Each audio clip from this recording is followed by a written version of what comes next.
Es una carta que el día de hoy estoy enviando a la gobernadora de Sonora, Claudia Pavlovich, a la jefa de gobierno de la Ciudad de México, Claudia Sheinbaum, y a los gobernadores de nuestra República.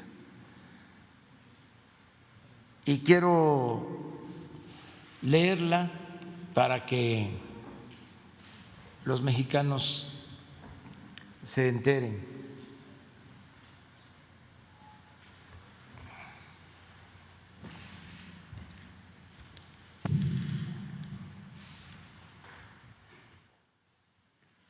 Hoy, 23 de febrero,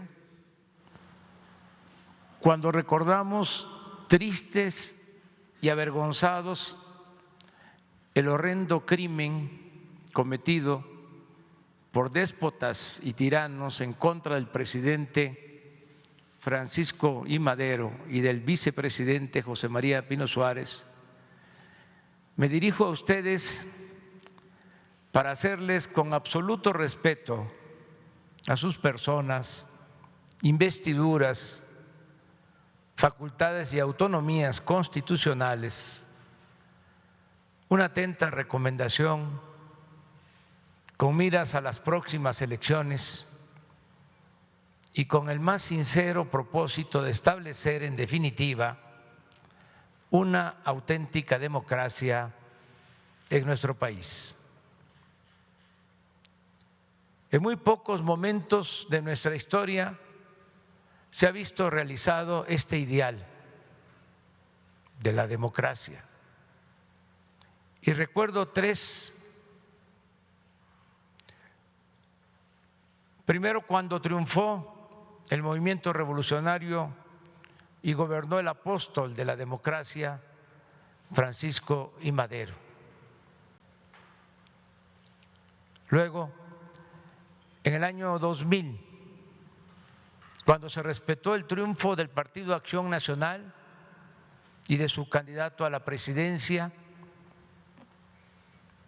y recientemente, en las últimas elecciones del 1 de julio de 2018, cuando la mayoría de los ciudadanos decidió apoyar el proceso de transformación que está en marcha para desterrar la corrupción y el régimen de injusticias y privilegios que predominaba.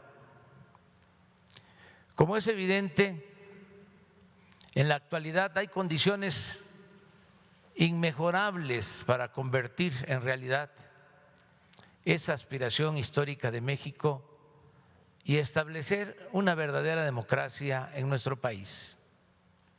El pueblo así lo demanda. Hay partidos bien definidos en el terreno político e ideológico. Existen instituciones electorales encaminadas a ser cada vez más libres e independientes, como el Instituto Nacional Electoral, el Tribunal Electoral del Poder Judicial de la Federación y la Fiscalía Electoral recientemente creada para combatir delitos que se cometan en esta materia y que ahora están considerados en la Constitución y en el Código Penal como graves, por lo que se castiga con cárcel y sin derecho a salir bajo fianza a quienes violen las libertades políticas de los ciudadanos. Además, y esto es muy importante, se sostiene desde la Presidencia de la República el indeclinable compromiso de respetar y hacer respetar la voluntad soberana del pueblo. Por eso no tengo duda que en esta gran tarea contaremos también con la más amplia y convencida colaboración de todas y todos ustedes. La historia nos ha enseñado que la estabilidad política no se consigue en ausencia de libertad ni mediante el puro progreso material. La democracia podrá no traer el cuerno de la abundancia, pero sí produce equilibrios necesarios para evitar que una persona o una minoría se adueñe del poder público y se propicie que la riqueza, en vez de distribuirse con justicia, se concentre en unas cuantas manos.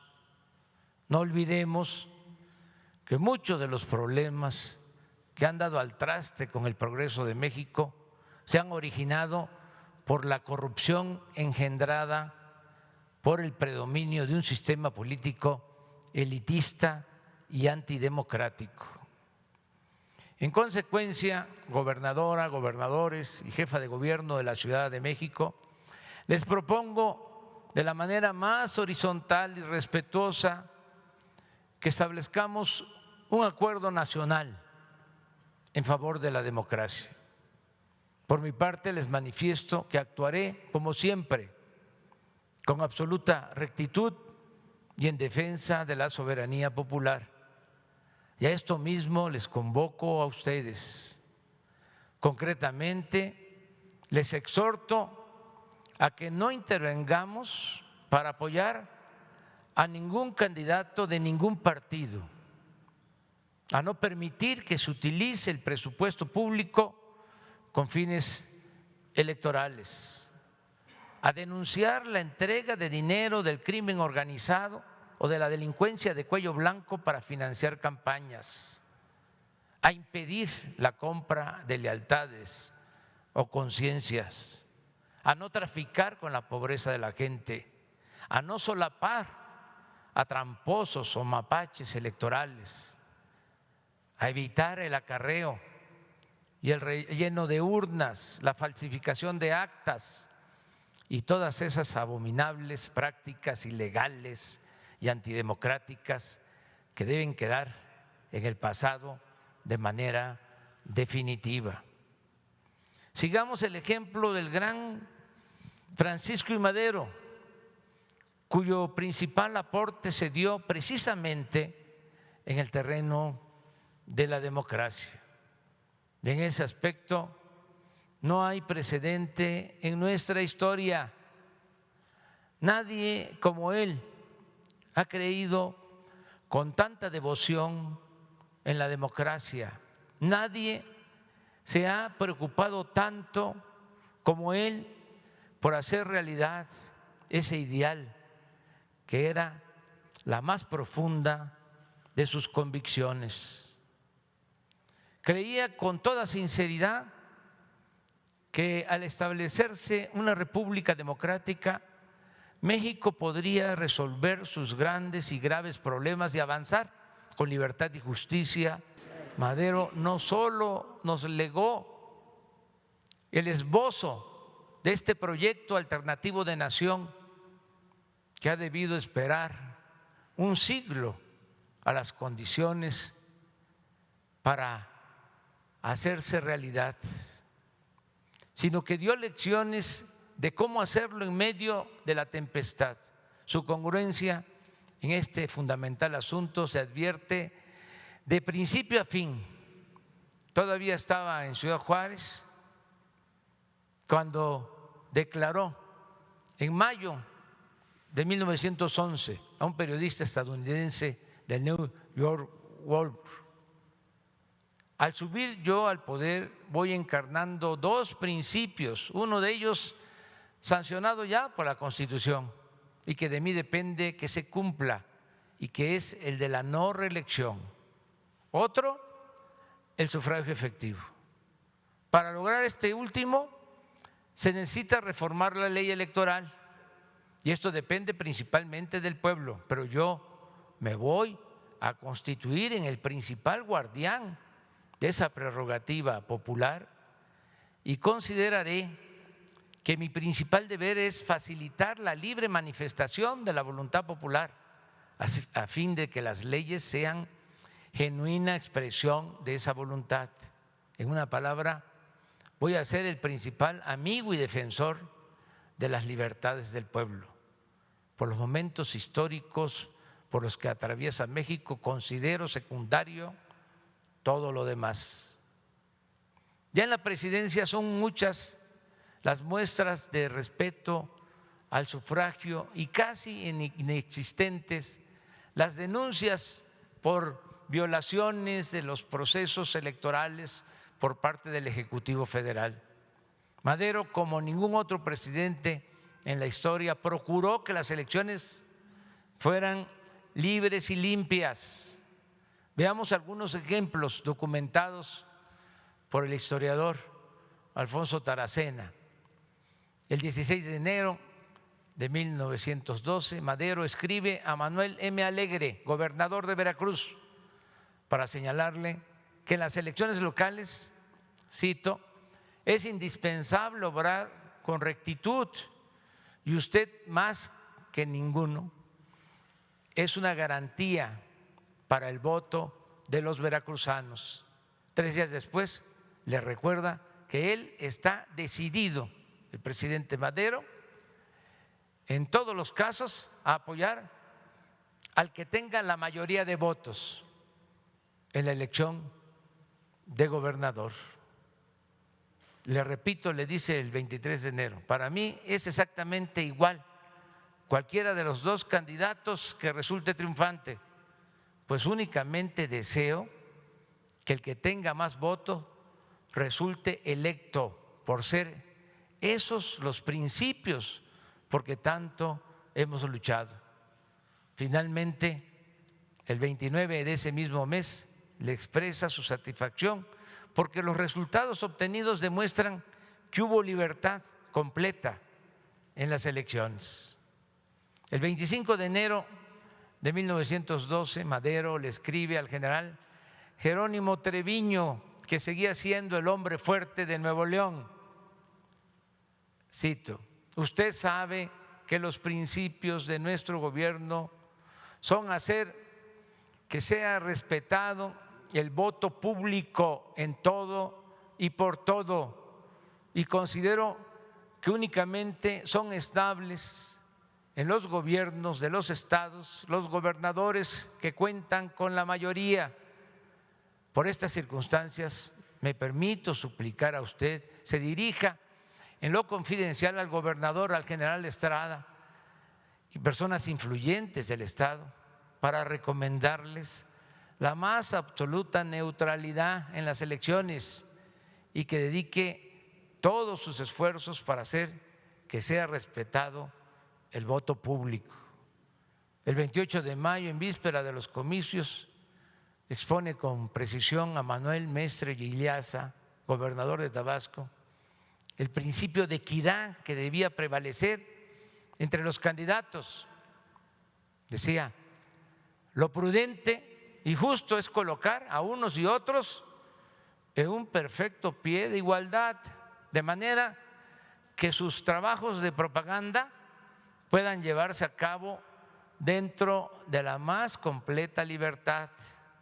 Considera que el gobernador no debe de inmiscuirse en buscar un apoyo moral exclusivo para determinados candidatos y subraya que la alta honradez política de Mestre es la mejor garantía de que el pueblo no va a encontrar obstáculos en las próximas elecciones para la libre manifestación de su voluntad. Hay muchos otros testimonios de esta actitud consecuente del presidente Madero. Por ejemplo, el 25 de julio, en un mitin en Pachuca, Hidalgo, un diputado expresa que en Tulancingo, su pueblo, era la primera vez que en realidad se había celebrado elecciones. Y en respuesta frente a la multitud, Madero le ofrece que también serán libres las de gobernador. Por si hubiese duda y como una prueba más de el proceder consecuente de Madero en el terreno de la práctica democrática, recordemos su admirable actitud de imparcialidad en relación con los candidatos porfiristas o abiertamente opositores a su gobierno. En este aspecto destaco el caso de Nemesio García Naranjo, uno de sus más tenaces detractores, que triunfa en el distrito de Lampazos, Nuevo León, y el 2 de octubre la Cámara le entrega por unanimidad su credencial de diputado. En Tabasco sucede lo mismo. En la región de la Chontalpa es electo diputado don Tirso Inurreta, un recalcitrante, porfirista, y su triunfo se reconoce a pesar de que, tal como lo relata el propio Madero, cuando fui a Oaxaca en mi gira de propaganda, este señor, que era jefe político allí, estuvo a punto de encarcelarme, pero de todos modos necesitamos proceder con estricto apego a la ley, respetando siempre los derechos legítimos de todo ciudadano.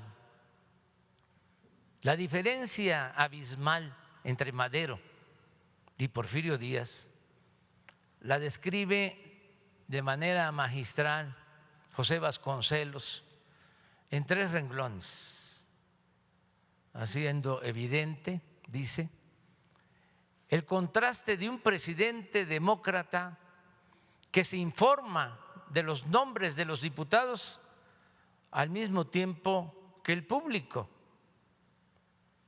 y el antiguo presidente que formaba la lista del Congreso meses antes de la elección. En fin, bajo el gobierno de Madero, como casi nunca se ha visto en México, hubo elecciones libres y limpias.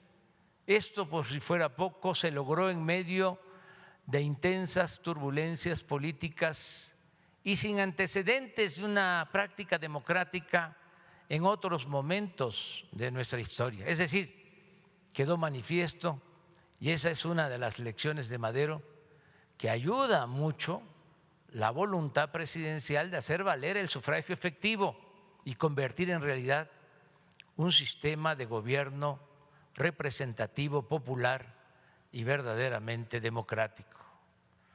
Por eso Madero ha sido único. ¿O acaso sabemos de otro presidente en la historia de México que haya escrito a los gobernadores para recomendarles que se abstengan de manipular el voto y garanticen con equidad la libre decisión de los ciudadanos? En suma, estimadas y estimados mandatarios, los convoco a que juntos hagamos historia. El Acuerdo Nacional por la Democracia y su efectiva ejecución nos permitirá establecer en México la ansiada democracia de manera perdurable, y ello elevará a nuestro país hasta lo más alto en el concierto de las naciones. Atrás quedarán los malos recuerdos de siglos de imposiciones y fraudes electorales, y nuestro pueblo, con sus legítimas autoridades, seguirá dando ejemplo de dignidad y grandeza. Esta es la carta que envío el día de hoy a los gobernadores.